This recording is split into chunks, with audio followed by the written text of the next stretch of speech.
We're both raised here. We met through youth ministry. Our first date was the launch of 1122 at San Pablo. That was the beginning of the rest of our lives, I guess. So we have two really beautiful little children. Our oldest son, Graham, is almost 3.5 years old now, and then we have a 1.5 old little girl, and her name is Ellie. We had been married for like 5 years, and we're both careers were going well. Like I said, we had an amazing family and friendships, discipleship group, and we were so excited to be welcoming our first baby, and everything just seemed like perfect. And he was born at about 11 days old. I just knew something wasn't right with him. I told Ben he's working too hard to breathe.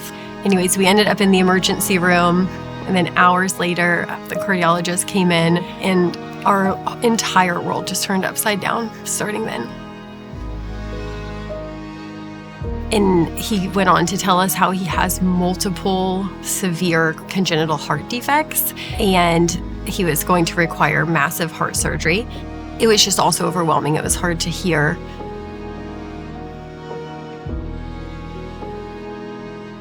Defeat was all I could feel. I was like, I don't know how to help him. I don't know how to help her. And I don't even really know how to help myself. It was probably the darkest I've ever experienced. It's easy to become paralyzed with fear because you just don't know what the next step is. And then taking that fear and replacing it with faith. I remember knowing this battle is God's, and He's got us. He is going to carry us through. And all we could do truly at that time was just worship Him through it. We definitely spent a lot of time with our hands on Graham praying, and a lot of time with people's hands on us praying. I mean, our Jacksonville community and church community was just quick to respond, I guess, like scripture cards, bringing meals to the hospital. We were just incredibly loved on and cared for, and we knew that was the love of God just kind of wrapping us up in His arms. Those memory verses that you were taught when you were a child stick with you forever.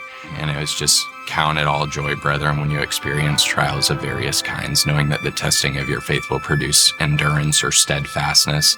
And so what do you do when you're staring at a giant? And I think about the story of David a lot, but it doesn't say anywhere that he didn't have fear or he wasn't afraid, but he trusted what he believed God was going to do. Even though we were afraid, it didn't stop us from moving. We believed that God was going to do what He promised to do. There's just so many beautiful things, whether it's worship or prayer or community or scripture, that if you just immerse yourself in those things, you almost have no option but to face the giant. So we actually just had follow-ups with Graham's surgeon out in Texas, and he said Graham's doing great. He is developing and growing beautifully. His first soccer game, he was the last kid on the field, still playing. We don't really know exactly what his future, whether he will need, what he'll need medically, but we're just trusting God has him.